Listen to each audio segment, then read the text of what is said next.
Hey guys, welcome back to Dakshan Baya. In today's video, we're going to be studying the very first chapter of your class 12th course. You might find it a little funny to hear that your very first chapter is called The Last Lesson. However, this story isn't funny at all. It's going to be very emotional. The author of this story is Alphonse Daudet, a French novelist, and it takes place during the Franco-Persian War, in which France lost to Persia. The most interesting thing is that our Uncle Bismarck led this war. And most of you have already heard his name mentioned many times in history.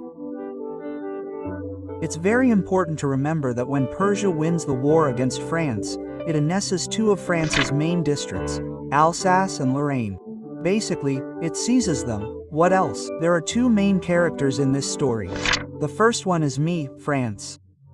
France is a student and the narrator of this entire story. The second one is M. Hamel, a French teacher. There's another character in this story, but he's not the main character. You can consider him a side character. His name is Hausa, and this is a villager, a retired mayor. Okay. Look, my name is France, and I'm very late for school because I'm very scared that M. Hamel is going to scold me a lot today. By the way, M. Hamel is our French teacher, and he's going to ask me a lot of questions today, based on participles, and I don't even know the P of participles. That's why I'm so late for school. I don't like being scolded, and that's why I'm scared. I might as well goof off, because it's better to pass the time by wandering around than getting scolded. I'll wander around until evening and then return home. No one will know. It's such a beautiful day, isn't it? It's so warm, so bright. And these birds are chirping in such lovely voices. I mean, they're making chipping sounds, all while perched on trees. And just a short distance from here is a 100-mile station. 100-mile station means where wood is cut. There's a loud marching sound there, because Persian soldiers are marching there. All of this is incredibly tempting. But somehow, I have to suppress this temptation and go to school. So I think about going to school, and after a moment of contemplation, I head towards school. And as I'm on my way to school, I pass a town hall, and next to it, there's a bulletin board.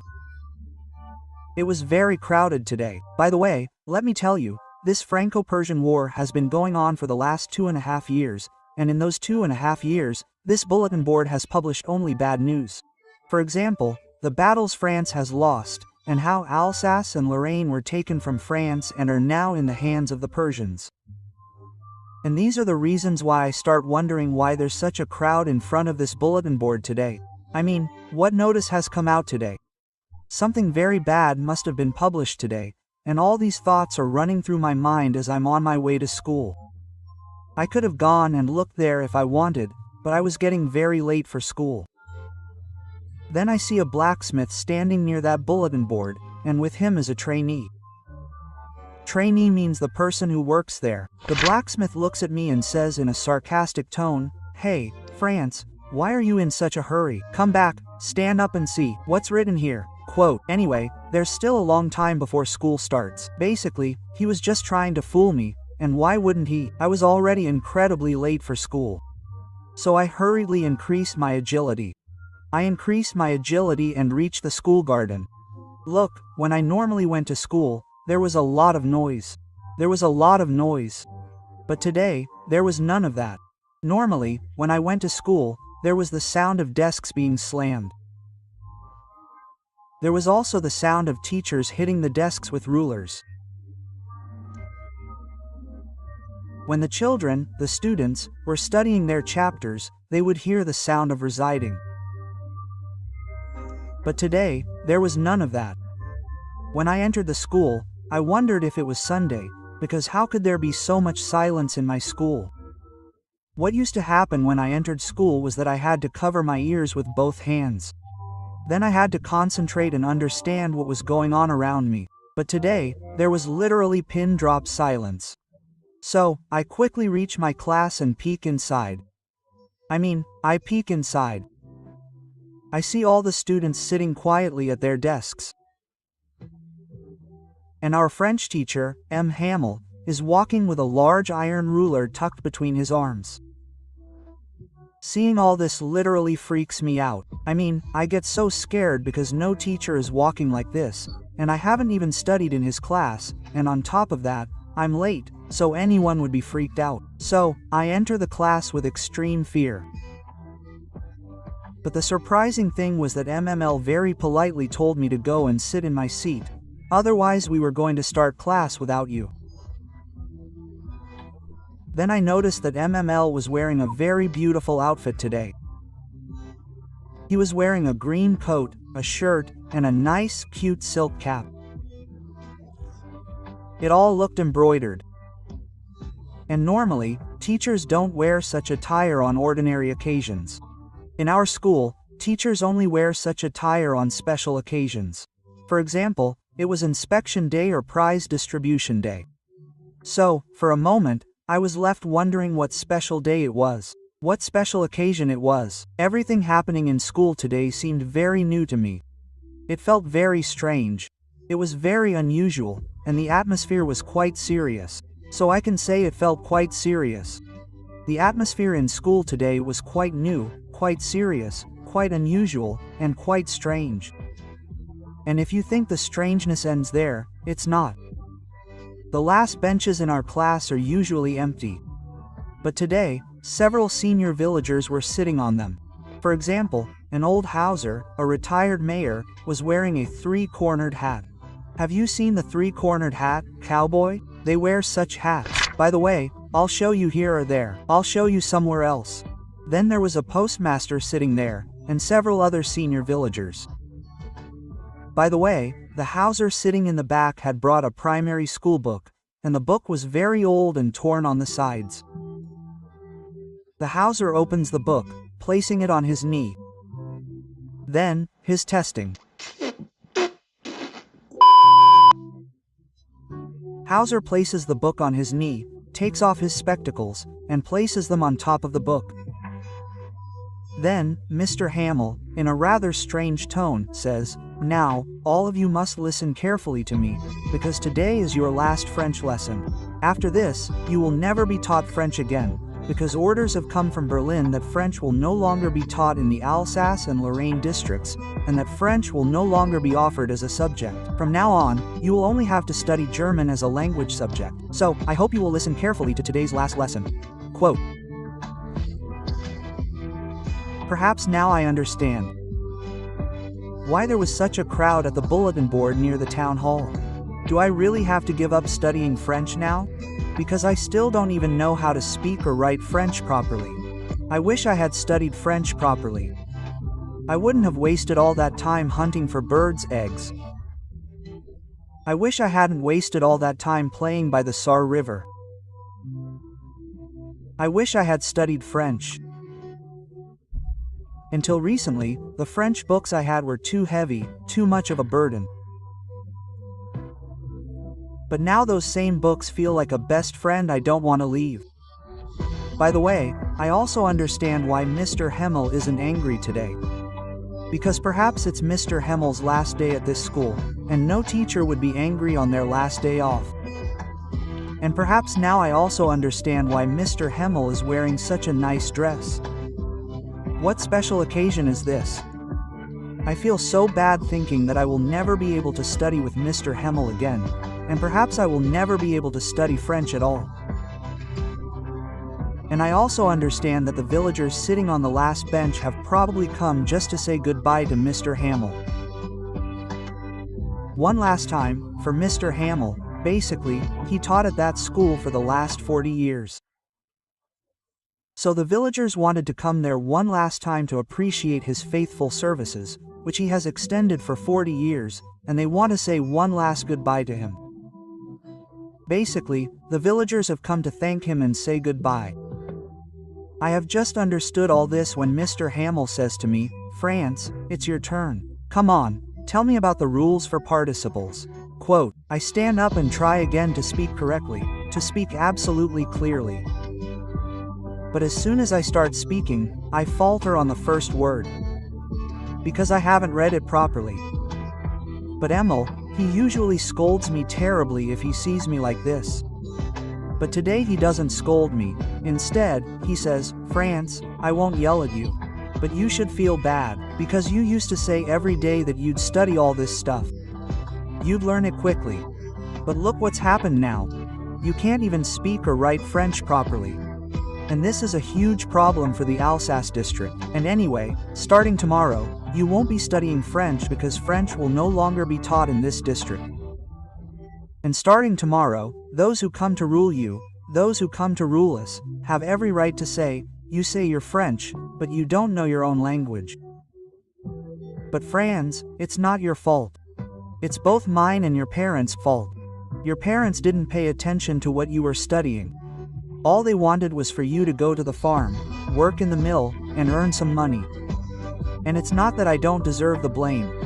I deserve the blame too, because sometimes I would send you to water the plants in the garden, when I could have stopped you and told you to focus on your French language and study this lesson thoroughly. And sometimes, when I was in the mood to go fishing, I would give you a break. So, yes, I deserve the blame too. And the French language is the most beautiful language in the world, and we must preserve it. We can't just lose it. And whenever people from a particular place in this world are imprisoned, as long as they have their language as a weapon, as long as they have their language in their grip, they hold the key to their enslavement. So, we too must hold on to our language. Only then will we hold the key to this enslavement, and we too will be able to break free from this trap. Because if a country that has become a slave starts speaking the language of those under whom it has become a slave, no one can liberate that country, and that country will forever lose its identity and remain a slave to another country. Therefore, we must always hold on to our language so that we can one day be free. After this, M. Hamel takes a grammar book, opens a lesson, and begins teaching everyone. This was the first time I was able to understand everything M. Hamel was teaching. Even M. Hamel himself was teaching that chapter and that lesson with great interest and in great detail, because obviously it was his last lesson, and he did not want any of his students to miss that grammar lesson. Therefore, M. Hamel wanted to explain everything he knew about the French language and everything he knew related to that lesson in detail to the students in front of him. Then, after completing the grammar section, M. Hamel also tries to complete the writing section. After that, M. Hamel brought a large number of notebooks, basically notebooks, to distribute to all his students. Written on all the notebooks was France Alsace, France Alsace, meaning that the Alsace district has always belonged to France and will always belong to France. And when all the notebooks were distributed and placed on everyone's benches, it didn't appear as if the line copies weren't copies but rather a flag. And all the flags weren't placed on the benches in a way that basically connected them through a road, nor did it appear as if all the flags were connected through a road. This means that the notebooks are placed on the benches in such an arrangement that it appears as if the copies lined up aren't actually copies but flags, connected by a large, thick rod. After this, the entire class falls silent and everyone begins writing in their notebooks. At this moment, there was such pin-drop silence that only the scratching of pins could be heard. Meaning, at this moment, the only sound audible was the pens of the students writing in their notebooks, nothing else. Meanwhile, a mosquito enters the classroom. But the strange thing is that not a single child in the entire class reacts. Previously, if a single bug or insect entered the classroom, the entire class would panic and everyone would start screaming.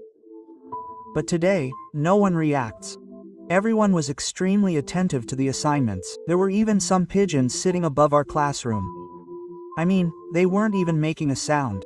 It seemed as if they were listening intently to MML's talk. Then I wondered if the Germans would tell the pigeons to change their language and start speaking German. As if they were forcing us to give up French and start speaking their language. Then I noticed that MML was watching the entire class intently. He looked as if he wanted to capture the entire class in his mind at once. Because he had been teaching at this school for the past 40 years. And unfortunately, now he has to leave. Then I wondered to myself what had changed in the past 40 years. Well, not much had changed. Only the desks, chairs, and tables in front of me had become a little worn out. The vine tree I planted 40 years ago has grown so much. Basically, it's become a tree. And the hop vine I planted 40 years ago has grown so tall that it now reaches the school roof. So, yes, not much has changed in the last 40 years. After the writing section, there's a history lesson, followed by phonics. In phonics, all the students are like little babies, reciting the alphabet. The French alphabet, right? Then I hear the sister from Amhamol packing up and leaving because she had to leave Alsac the next day. Then the church bells ring, and class ends. Then I see the soldiers I saw marching past in the morning, all returning, accompanied by drums. And then, as class ends, all the villagers sitting at the back stand up to show respect to MHML. Even old Hauser stands up. First, old Hauser puts on his glasses, takes his book in his hand, and then stands up to speak. But as he speaks, it almost feels like he's about to cry. Old Hauser's voice trembles, clearly indicating he's crying. And on one hand, it was funny to see him so mature, so old, yet still crying. But on the other hand, I, just like old Hauser, was deeply emotional about MHML. Not just about MHML, but about this last lesson. After that, I wanted to say something to the class. But I couldn't. So I turned to the board and took a chalk in my hand. And I try to write as big as I can. I write, "We love France," which means, "Long live France." Then, M. Hamel doesn't turn towards us. He stays on his side of the wall. Then, M. Hamel bends slightly and gestures to indicate that class is over and he's leaving. And that's how your story ends. Look, if you like the video, please share it. Only then will it get views, and only if it gets views will the video rank. And if the video doesn't rank, then it won't reach anyone, okay? I'm not being greedy. I just want this video to reach everyone. Add a little greed to it, okay? I'll see you guys in the next video. Until then, bye-bye, and I hope you'll give this video 2,000 likes. Comments are the most important thing. If you don't comment, it won't be noticed. The video was good, bad, normal, average, and yes, if you have a problem with something, or don't understand a particular part, please comment and say that you didn't explain it well. I mean, whatever you want to say it. I'm your friend, not your teacher. I'm leaving now.